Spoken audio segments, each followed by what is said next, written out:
The crystal chimed when it kissed the marble, a bright, brittle sound that made every hair on my arms rise.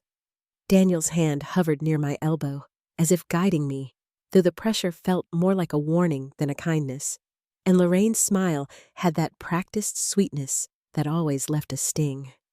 "Remember the water glasses go on the right," she murmured, trading courtesy for control, while Harper scrolled her phone and announced that my flowers were cute in a farmer's market way. The roast simmered behind me, thyme and garlic in the air, but the room smelled mostly like stress-polished citrus cleaner and someone's sharp perfume.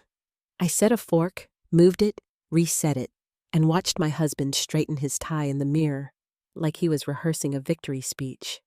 He caught my eye and gave the slightest shake of his head, an invisible leash tugging at my throat. Then the doorbell rang, and with it came the feeling that something important in my life had just leaned over the edge. Before I go any further, tell me where you're listening from in the comments. And if stories about justice and starting over speak to you, hit like and subscribe so more women can find their strength with us. My name is Grace, and I grew up in a house where you made your bed before you made your excuses. Dad came home from the army with tidy drawers and a soft voice that only turned hard when someone forgot their word. He taught me that kindness without boundaries is just a costume.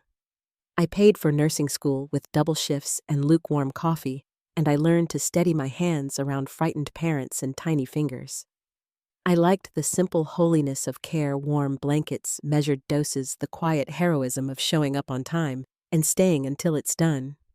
Back then, love seemed like the same kind of work, patient, steady, honest when it counted.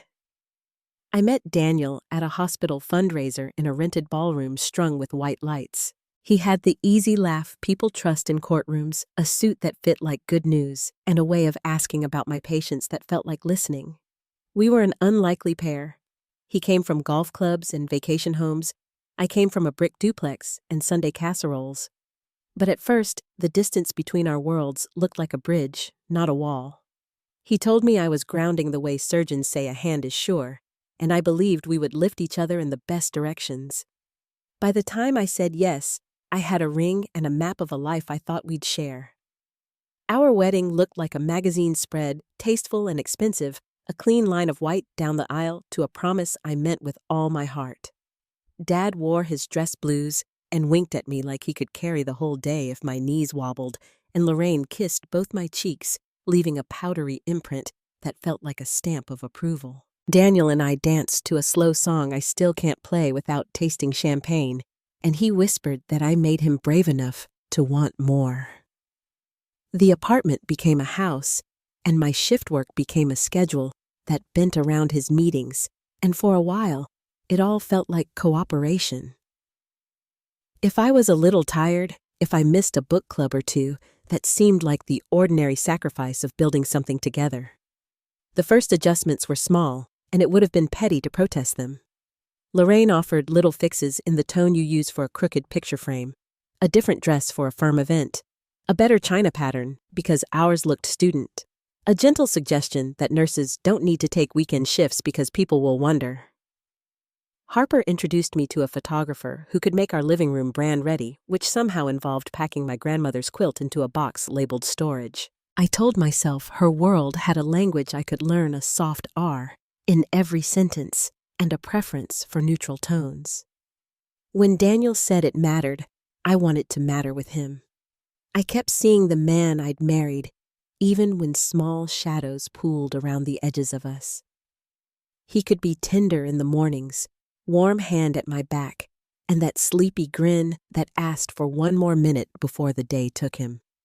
On good nights, he bragged about my work the way I kept a scared toddler calm through an IV start, as if I'd performed a magic trick, and he swore that raising his profile at the firm would raise our whole life with it.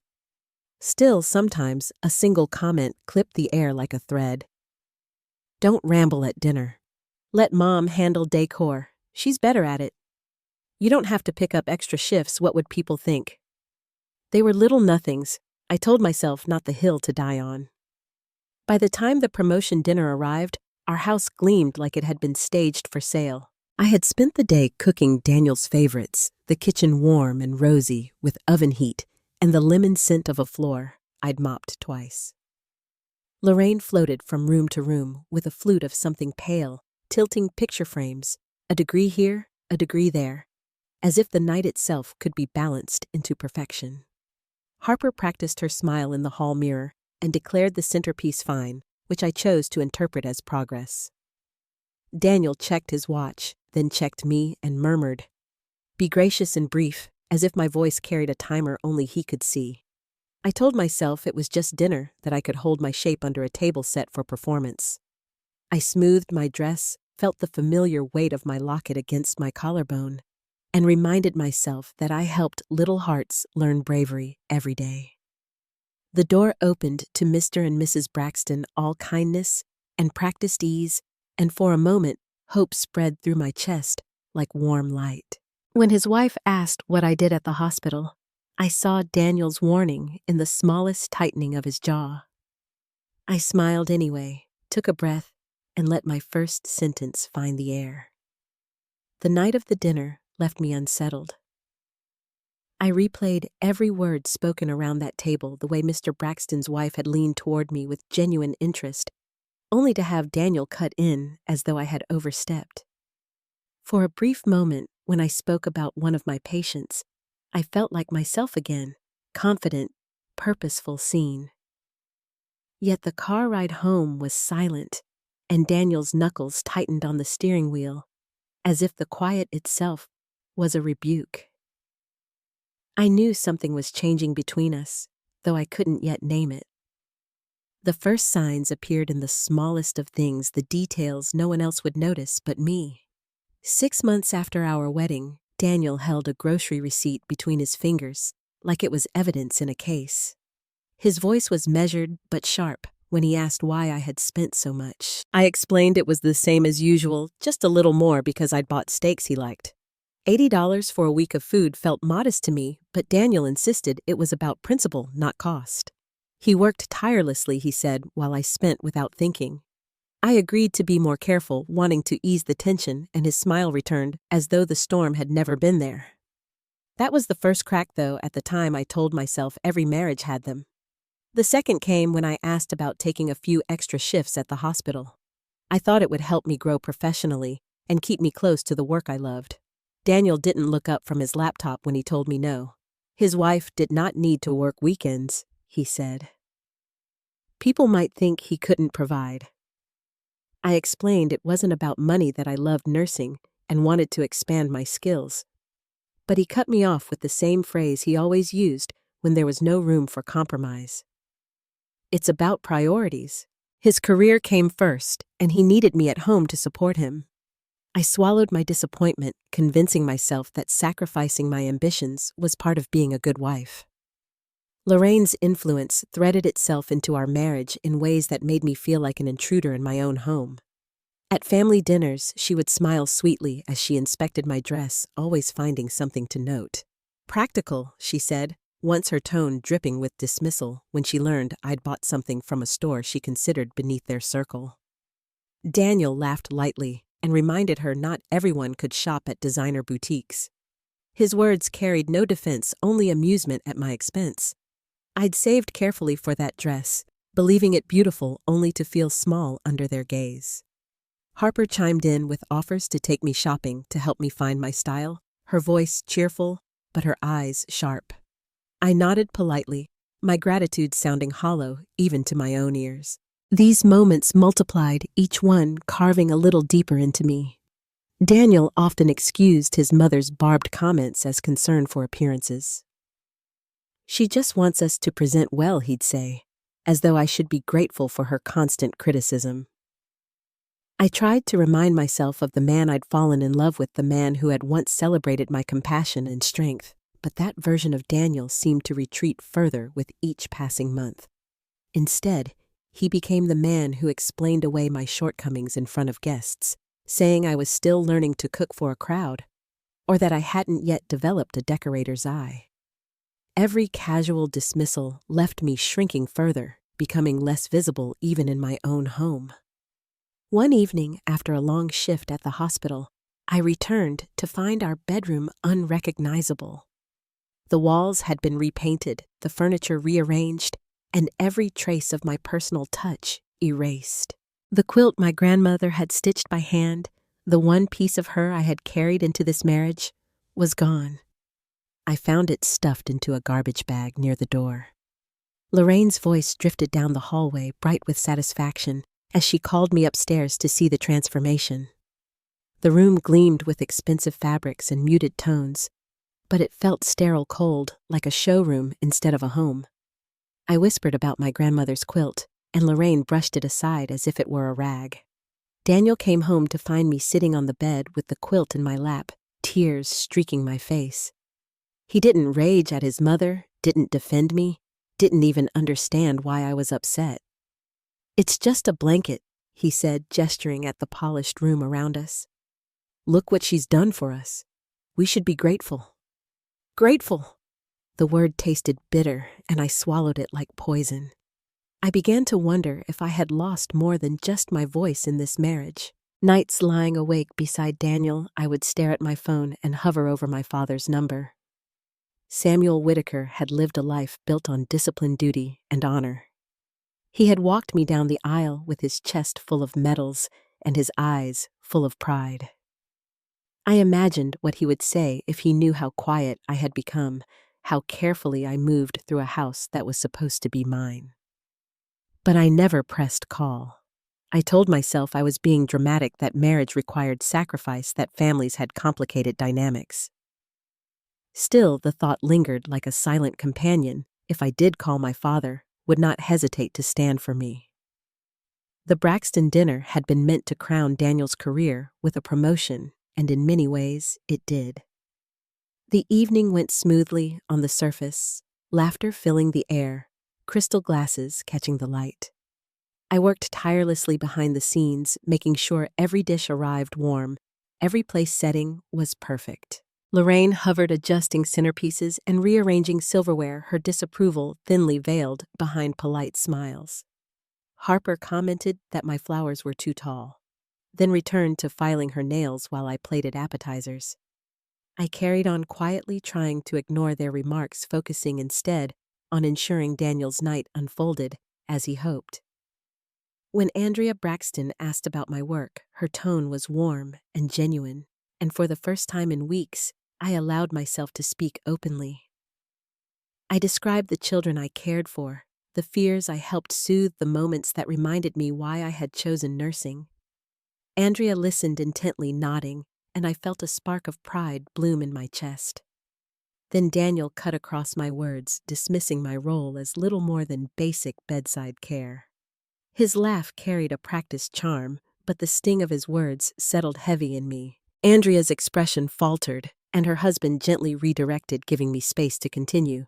But I knew I had broken some unspoken rule in Daniel's world. That brief glimpse of myself, strong, capable, valuable, would carry a price. After our guests left, the house turned cold and quiet. Daniel's voice, low and sharp, accused me of embarrassing him, of making myself the center of attention, when the evening should have been about him. Lorraine and Harper joined in from the living room, their laughter slicing through the tension, mocking my place at that table. My cheeks burned as I realized I had been cast as the villain in a story I had not written. I tried to defend myself, pointing out that I had only answered questions directed to me, but the words fell flat. Their chorus of criticism drowned me out, and Daniel's face darkened with a contempt I had never seen so clearly before. I stood there, surrounded by people who claimed to be family, and realized how profoundly alone I felt. My sacrifices had become expectations, my voice reduced to an inconvenience. The room hummed with their disapproval, and I felt the ground beneath me begin to shift. Something inside me whispered that the cracks I had tried to ignore were no longer cracks at all. They were fractures deep enough to break me if I stayed silent. And in that moment, with their voices pressing in from all sides, I knew the breaking point was coming. I spent that night in silence, lying awake beside Daniel while his even breathing filled the dark. My cheek still burned where his words had landed sharper than any physical blow, and the echo of Lorraine's laughter drifted through me like a chill. I had spoken for myself only briefly, and the punishment was swift. Every small dismissal over the years seemed to rush back at once, pressing down on my chest until I could barely breathe. I wanted to believe it was a single ugly moment, something we would move past, but deep inside, I knew better. The days that followed felt like moving through thick fog. At breakfast, Daniel's tone was clipped and distant, his attention buried in emails while his coffee cooled. Lorraine stopped by unannounced, fussing with curtains and table runners, her perfume trailing behind her like a signature of ownership. Harper documented her visits with cheerful snapshots for her followers, showing off family time while never once capturing me in the frame. I learned to fold myself into the corners of my own home, quiet enough not to disturb, present enough to avoid criticism. At work, I became a different version of myself. The hospital was busy, noisy, alive, with the pulse of people fighting for health, and I found comfort in the chaos. My patients didn't ask me to shrink. They leaned on me. Children held my hand before surgery, parents looked to me for reassurance, and colleagues valued my judgment. It was the one place where my voice carried weight, but the contrast made returning home even harder. Walking through that front door was like stepping into a theater where I had no lines, only stage directions written by others. I remember one afternoon vividly. I had just finished a 12-hour shift, and all I wanted was to rest. When I arrived, the scent of new paint hung in the air. Lorraine had decided the dining room needed a refresh, and workers were already removing furniture I had picked out with care. I froze in the doorway, clutching my bag as she beamed at me, her voice filled with satisfaction. "It's all for the best, Grace. This house should reflect Daniel's standing." My throat tightened, but no words came. Daniel walked in later, praised his mother's efforts, and reminded me how lucky we were to have her guidance. I sat quietly at the table that night, surrounded by walls that no longer felt like mine. The quilt was the hardest. My grandmother's hands had stitched it long before I was born, each square a memory of her life, her resilience, her love. I had placed it carefully on our bed when we first moved in, believing it would bring warmth into this new chapter.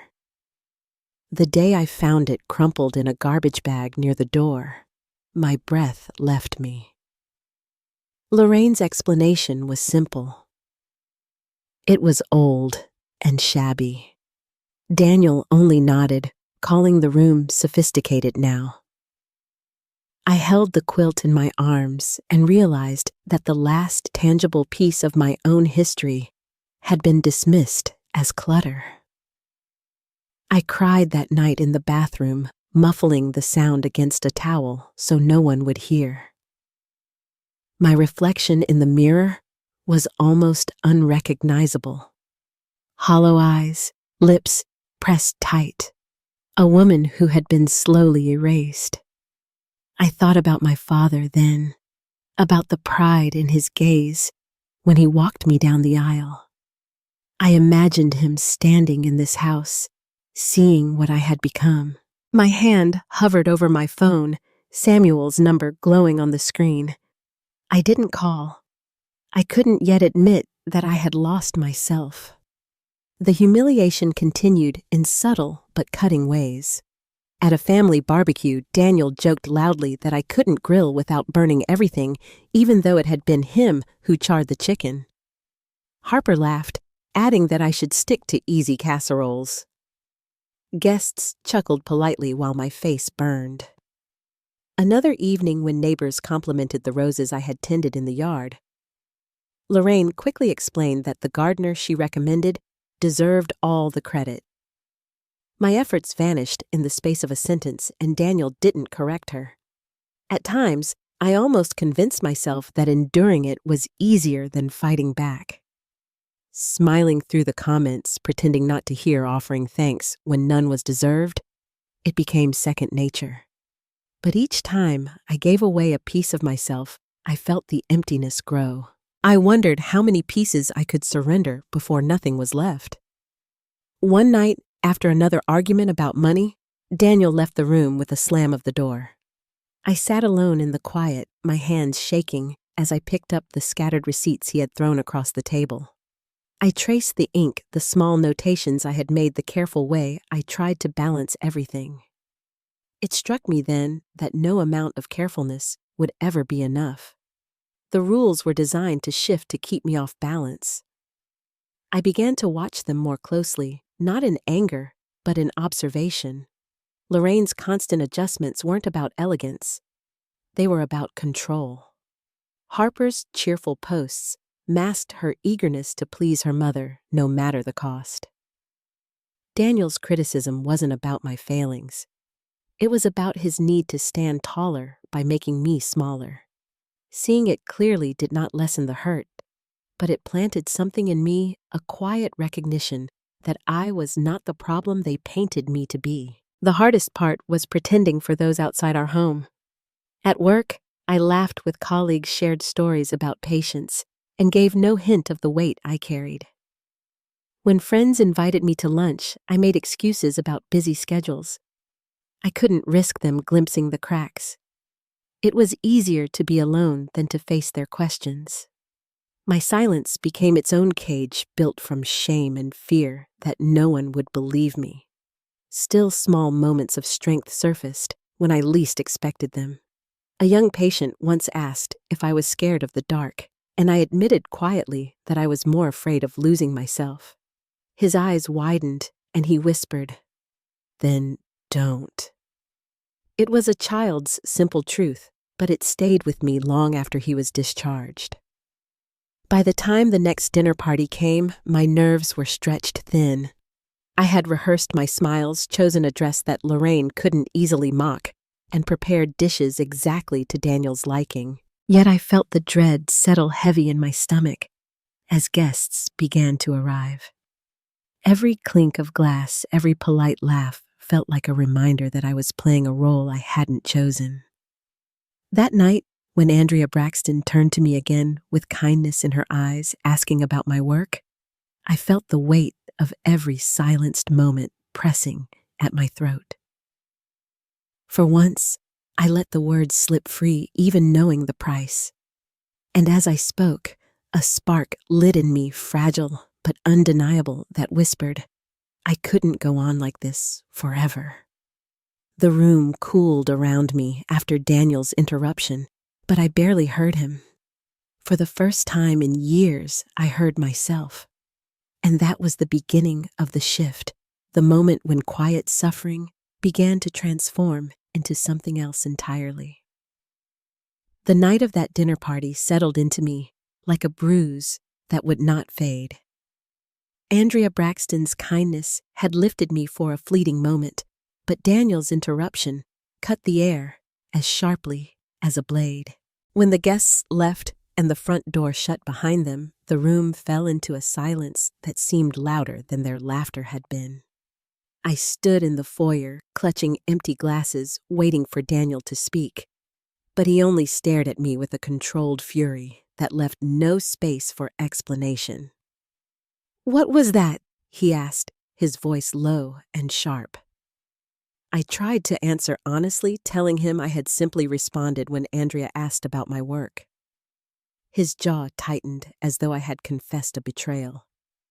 "You embarrassed me," he said, the words like stones dropped into water. "In front of my boss, you made me look small."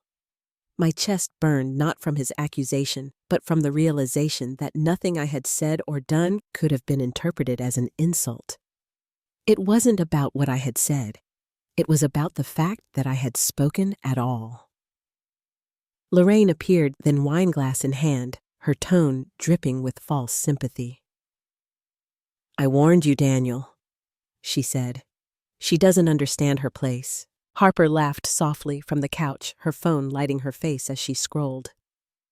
I turned toward them, my hands trembling, and asked, what exactly they thought my place was. Lorraine's eyes gleamed with triumph. To support Daniel, of course. To stand behind him, not overshadow him. A wife should know when to be quiet. Harper chimed in, nodding eagerly, as if she had been rehearsing for this very performance. I felt something inside me shift. My voice, which had been silenced for so long, rose before I could stop it. For 3 years, I have supported Daniel. I said my words steady, though my hands shook. I have rearranged my shifts, allowed you to decide how our home should look, watched you throw away the things that mattered most to me. And tonight, I answered one question about my work, and you all decided I was out of line. Lorraine's smile faltered for the first time, though she quickly masked it with another sip of wine. Daniel's face darkened, his composure unraveling. You chose to embarrass me in front of people who control my career, he snapped. You showed them you don't respect me or this marriage. I stared at him, the man I had once trusted with my future, and felt the weight of his words settle into me like stones. I had defended children in hospital beds, terrified and fragile, but I had not defended myself. And I knew in that moment that if I stayed silent now, I might never find my voice again. The room swam as Lorraine's laughter rang out high and sharp. I told you she'd ruin it, she said, as though I were a child who had spilled milk on a new carpet. Harper smirked, echoing her mother's judgment. Daniel lifted his hand, then a flash of anger that seemed to blot out the light. For the first time in our marriage, I did not flinch. Do it, I whispered, my voice carrying through the air like a challenge. Show them who you really are. The sting of his palm cracked across my cheek, the sound echoing in the room like a gunshot. Lorraine laughed again, and Harper gasped, though not in protest. I stood frozen, my face burning, the humiliation flooding my chest, when a sound broke through the tension, the measured steps of someone entering the house. The front door opened, and the air seemed to shift. My father stepped into the doorway, flanked by 2 men in uniform. Samuel Whitaker, retired, Army captain, carried no weapon, yet his presence filled the room like steel. His gaze landed first on my tear-streaked face, then on Daniel's raised hand, and finally on Lorraine's triumphant smile. The silence that followed was heavier than the strike had been. Gentlemen, my father said evenly, his eyes never leaving Daniel. I believe we found our target. The words dropped into the room with quiet authority, and for the first time I saw fear flicker across Daniel's face. Lorraine's glass slipped slightly in her hand, the red wine trembling as she set it down. Harper shifted uncomfortably, her phone forgotten on the couch. I pressed my palm against my cheek, the sting still alive, but for the first time in years, I felt something else. A spark of safety, of recognition, of strength returning. My father's voice was calm, but beneath it ran a current of power, steady and unstoppable. Daniel lowered his hand slowly, but it was too late. The truth of who he was had already been revealed. I could sense that everything was about to change. My father's arrival was no coincidence, and the folder tucked under his arm suggested he had been preparing for this moment long before I found the courage to speak. The room held its breath as his soldiers straightened at his side, their presence a reminder that this was no ordinary family argument. And as I stood there, caught between the ruins of what had been and the possibility of what might come, I realized something with absolute clarity. I could no longer ignore the truth. The man I had married was gone, replaced by someone who thrived on control and cruelty. And my father had come to make sure I saw it for myself. What none of them knew, not even Daniel, was that this was only the beginning of the reckoning. The silence stretched in that living room so thick, it seemed even the house itself refused to breathe. My father stood tall in the doorway, his uniform coat pressed sharp, his eyes steady on Daniel. Behind him, the two soldiers held their posture without flinching their presence, a reminder that this was not just a family quarrel anymore. Lorraine's wine glass trembled against the table, the red liquid rippling with each tiny shake of her hand. Harper froze on the couch, her phone still lit but forgotten in her lap. "Are you hurt?" My father asked, his voice calm but carrying the weight of command. I pressed my hand against my cheek where Daniel's strike still burned. "I'm all right," I whispered, though we both knew that wasn't true. He shook his head slowly. "No, Grace, you're not. But you will be." His gaze never wavered from Daniel, who now looked as though the ground beneath him had begun to split open. Daniel tried to speak, but his words stumbled out weak. "Colonel Whitaker, this is not what it looks like. We were having a disagreement." My father raised one hand slightly, and one of the soldiers stepped forward. "Sir," the young man said, his tone clipped, "we observed a male subject with his hand raised over a female who appeared to have been struck. The female displayed visible signs of recent impact." The second soldier confirmed the same, his voice cool and precise. I watched Daniel's face drain of color. My father nodded once, his lips curving into the faintest, coldest smile. "So we have witnesses," he said softly. "That simplifies things." Lorraine found her voice at last, rising from her chair. "This is absurd. You can't come barging in here making accusations in front of my son's colleagues and family. This is private business." My father turned his gaze on her, those gray eyes, like steel tempered over decades. "Mrs. Pierce, I've spent my life studying battlefields. I can recognize abuse when I see it, and I don't ignore it." His hand slipped into his coat, pulling free a manila folder thick with papers. He laid it on the coffee table between us, all the sound of it landing like a final verdict. Daniel blinked at it, confusion mixing with fear. "What is this?" My father didn't answer him right away. Instead, he addressed me. "Grace, 3 months ago, I hired someone to keep watch. I wanted to be sure my instincts weren't wrong." My breath caught my fingers curling into my palms. "Dad, I never told you." He looked at me softer now. "You didn't need to. I saw the bruises you tried to hide, the way you stopped coming around the excuses that never fit. I know my daughter." Daniel reached for the folder, but my father's hand pressed firmly on top of it. Inside, he said evenly, "are photographs, statements, financial records. Evidence enough to end a career." This afternoon, I sat with Mr. Braxton at his office. He was very interested. Daniel stumbled back, his voice rising. This is entrapment. You can't use any of that." My father leaned closer, his smile razor sharp. "I don't need to put you in prison, Daniel. I need to show the world who you are. That's all." He slid a series of photographs across the table, images of me, with faint bruises. I had long forgotten copies of text messages filled with Daniel's cold words, bank statements showing his quiet isolation of my accounts. Lorraine gasped softly, but she quickly covered it with anger. "These are taken out of context," she snapped.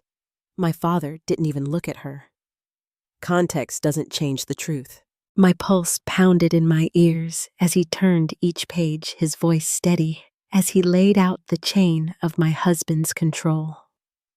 "The firm has already suspended him pending investigation.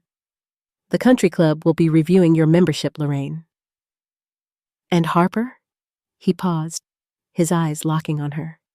"Your fiancé will soon be seeing these photographs of you laughing while your brother raised a hand to his wife." Harper's face crumpled, her hand shaking as her phone buzzed with calls she did not answer. Daniel's knees seemed to give, and he sank into the armchair, his eyes fixed on the scattered evidence of his own cruelty. Grace, please, he whispered, his voice breaking. We can work this out. I'll change. I stared at him, the man who had once held me with promises of care and felt only the emptiness of those broken vows. For 3 years, I had made myself smaller so that he and his family could stand taller.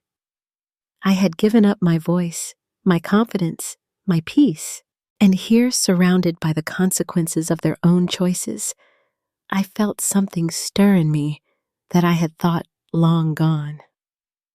Strength.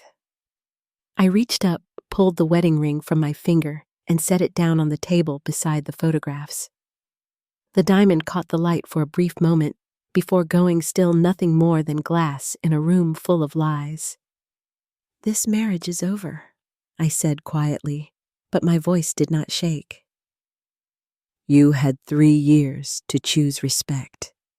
Instead, you chose this. Lorraine's lips parted as if to argue, but no words came. Harper stared at her phone, her breath shallow. Daniel closed his eyes, his shoulders caving inward, as though the truth had finally stripped him of every mask he wore. My father extended his hand to me, his voice softer than I had heard it in years. It's time to come home, Grace. I looked once more around the room at the husband who had broken his vows at the mother-in-law, who had mocked my every step at the sister-in-law, who had laughed at my pain. The silence pressed in, but for the first time, it did not suffocate me. I slid my hand into my father's, feeling the steady grip that had guided me all my life. The soldiers stepped back, leaving the path clear. I rose, my shoulders no longer bowed, and walked toward the doorway with my father at my side. Behind us, Daniel's voice cracked through the quiet. Grace, wait, please. I love you. I stopped at the threshold, turning to look at him one last time. If this is love, I said softly, then you never knew what the word meant. And with that, I walked out of that house, each step carrying me closer to freedom, closer to myself, and closer to the reckoning that had only just begun. The night I walked out of that house, my heart felt both shattered and strangely light. My father's grip was firm at my side, guiding me past the front gate where his car waited. The soldiers followed silently, their boots steady on the stone path, not a single word spoken. I carried nothing but a small overnight bag I had packed upstairs under Lorraine's glare, leaving behind 3 years of a life that had never really belonged to me. When the door shut behind us, I knew a chapter had closed. In the car, the quiet wrapped around us like armor. My father drove with the same measured focus he had once used leading convoys, eyes forward, hands steady. I stared out the window at the darkened streets, wondering what pieces of me had been left behind in that house. At a red light, he spoke at last. Grace. I had people watching for weeks. Tonight wasn't coincidence. I needed to see if he'd show his true face in front of others. His voice was calm, but I could hear the storm beneath it. I nodded, too tired to speak, and leaned back against the seat. For the first time in years, I felt safe enough to close my eyes. The next morning, over coffee at my father's kitchen table, the scope of what he had done became clear. The folder on the table had grown thicker overnight, stuffed with new copies of emails and reports. He had already delivered everything to Daniel's firm, and the managing partners had acted swiftly. By noon, word had spread that Daniel was suspended. His promotion frozen his reputation hanging by a thread. My father told me plainly, "This isn't just about ending the marriage, Grace. This is about ending his power over you." Calls began pouring in within days. Lorraine's voice shook on the other end when she demanded to know how I could allow this. "You'll ruin us," she hissed, as if her family name mattered more than her son's actions. I listened without answering, then hung up. Harper sent frantic texts, begging me to intervene, claiming she had only been going along to keep the peace. Each message lit my phone, but none of them moved me. They had watched me break for years, and now the cracks were theirs to carry. Daniel himself tried next. He left voicemails that swung between apology and rage. One night, his voice was low and desperate. "We can fix this, Grace. Don't throw everything away." The next afternoon, he was cold and sharp. "You'll regret this when I rebuild without you." I saved none of them. Instead, I forwarded each one to my attorney, who assured me that the divorce petition was nearly ready to file. Every message became another stone laid in the foundation of my freedom. As the weeks passed, the ripples spread wider. Lorraine's membership at her country club was revoked when the board reviewed the photographs my father had shared. Her charity circles whispered her invitations vanished, and the woman who had once judged me for shopping at modest stores found herself unwelcome in the grand halls she cherished. Harper's fiancé ended their engagement when the evidence surfaced online images of her laughing as her brother's hand hung raised over me. The social media account she once polished with perfect filters grew silent, her followers slipping away one by one. Through it all, my father remained steady, a wall between me and the chaos. He checked on me each evening, made sure I was eating, and quietly repaired the quilt Lorraine had thrown away, stitching its torn edges with careful hands. I spread it across the bed in my small new apartment, the fabric rough but familiar, a reminder that some things endure. In its patterns, I saw my grandmother's strength, my father's protection, and now my own resolve. One night, I found myself alone at my apartment window, looking down at the city below. The streets buzzed with life headlights threading through the darkness, voices drifting up from a cafe across the block. I pressed my hand against the glass and felt the quiet certainty that I was standing on the edge of something new. The fear was still there, it always would be, but it no longer held me. For the first time in years, I was learning to breathe on my own terms. The breaking point had already happened in that living room when Daniel raised his hand and my father walked through the door. But here in the weeks that followed, I realized the exposure was only beginning. His career was collapsing, Lorraine's reputation was unraveling, Harper's alliances were dissolving, and every thread that had once bound me to their control was snapping one by one. I hadn't sought revenge. I hadn't planned to humiliate them. All I had done was finally stop covering their cruelty with silence. And now, as their world bent under the weight of their own actions, I felt a stillness settle inside me. Not triumph, not gloating, just the steady recognition that justice was no longer waiting in the shadows. And yet I knew the hardest part was still to come. The public unraveling was swift, but the private reckoning, the moment when I would finally face Daniel without fear, was waiting just ahead. By early spring, the weight of silence in my apartment had been replaced with the rhythm of ordinary life. My days were filled with patience, late-night charting, and slow walks home past street lamps glowing against the city sidewalks. I kept waiting for guilt to creep in, but instead, there was only a quiet certainty that I had made the right choice.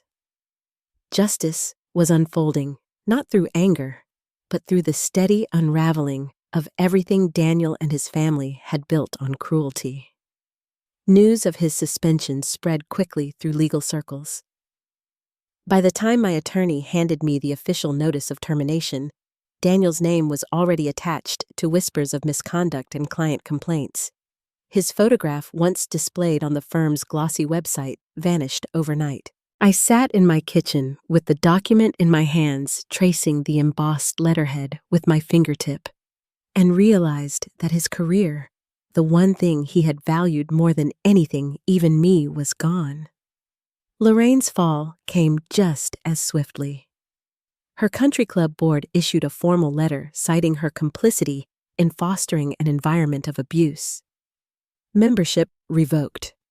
Her friends, women who had once toasted her at luncheons, now avoided her name like it carried a stain. I heard through acquaintances that she had withdrawn from her charity boards as well, her social calendar empty. The woman who had spent years measuring my worth by appearances now found herself unwelcome in every room that mattered to her. Harper's collapse was more public.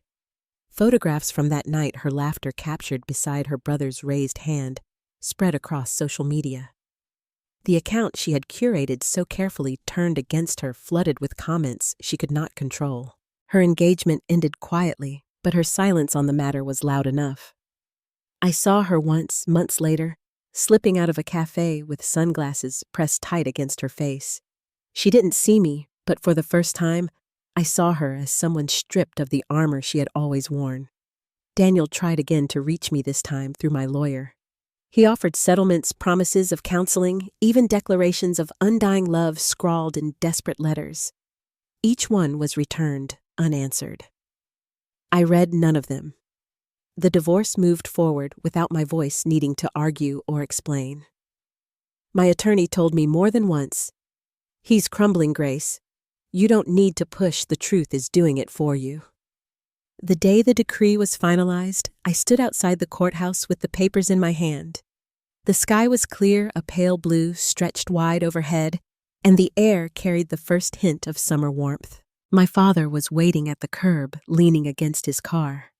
His arms crossed, but his expression soft. He didn't say anything, just nodded once as I walked toward him. That was all I needed. At work, opportunities began to open. I was offered a supervisory position on the pediatric wing, a chance to implement family programs I had once only dreamed about.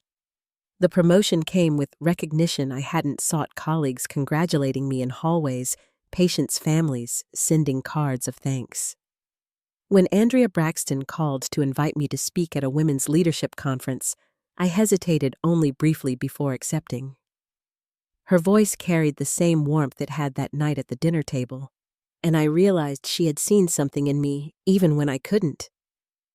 The night of the conference, I stood at a podium in front of rows of women, some polished professionals, others quietly searching for strength. My story wasn't dressed in details. It didn't need to be. I spoke about finding your voice, about the cost of silence, about the courage to walk away from rooms that diminish you. As I looked out at their faces, I saw tears, nods, and the faint beginnings of resolve. When the applause came, it felt less like celebration and more like a shared vow. Not long after, a young nurse named Lisa approached me at the hospital. She had been on the pediatric wing only a few weeks. Her posture nervous, her sleeve tugged down over her wrist. She asked in a quiet voice if we could talk somewhere private. We sat together over coffee, and she told me about the things happening at home, the fear, the bruises she tried to hide, the way silence had become her only defense. Her words shook, but her eyes carried the same glimmer I had once seen in my own reflection. I told her what I wished someone had told me years ago. You are not alone, and you don't have to stay silent. In helping her, I felt the cycle break. The pain that had once been mine alone now became a bridge for someone else to cross. Each step she took reminded me of my own, and together we found strength in the simple act of being heard. Still, the echoes of the past didn't vanish completely. There were nights I woke from dreams of raised hands and sharp laughter, the sound of glass breaking, the sting of humiliation. But those memories no longer controlled me. They became markers of how far I had come, reminders of the line I would never allow anyone to cross again. Justice had come to Daniel and his family in ways they could not escape. Careers lost, reputations Broken relationships destroyed all without a single scream from me, only the steady truth laid bare. I hadn't struck back in anger. I had simply stopped protecting their secrets. And in doing so, I had found my freedom. As I sat one evening with my father sharing a quiet dinner in his kitchen, he raised his glass of water in a simple toast. "To second chances," he said. I lifted mine, meeting his eyes. "To finally coming home." But even then, I knew the story wasn't finished. Justice had been delivered, yes, but the final step, the moment when I would stand fully in myself, no longer shadowed by the past, was still waiting. In the months that followed, the quiet I found in my own space began to feel less like emptiness and more like peace. I filled the rooms with pieces of myself again, books stacked on nightstands, photographs of people who truly loved me, and my grandmother's quilt spread across the bed where it belonged. Every morning, I woke to sunlight streaming through my own curtains, and I knew I was safe. That kind of safety isn't loud, but it settles deep inside you and stays. Daniel's name faded from conversations around town, replaced by newer scandals, fresher gossip, but the damage to his reputation was permanent. The career he once prized more than our marriage had collapsed under the weight of his own actions. Lorraine's social calendar never recovered. The friends who once raised glasses at her parties no longer returned her calls. Harper, too, slipped from the spotlight, her carefully polished image dismantled by truth she couldn't control.